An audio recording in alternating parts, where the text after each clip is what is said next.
At just 16 years old, Frank Abagnale Jr. ran away from home with less than $50. By the time he turned 21, he had forged checks worth over $2.5 million. And all he needed was a typewriter, a fake name, and the nerve to try. Frank started by altering routing numbers on personal checks. Banks back then relied on paper and trust. He'd type in a few numbers, dress sharply, and walk away with cash before the system ever noticed. To boost his credibility, Frank forged a Pan Am pilot's ID and uniform. He used it to fly over 1 million miles for free, deadheading in empty jump seats, all while never flying a plane himself.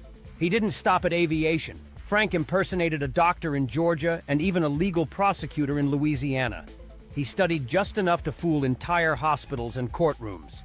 Eventually, his luck ran out. After years on the run across 26 countries, the FBI finally caught him in France. But that wasn't the end. It was just the beginning.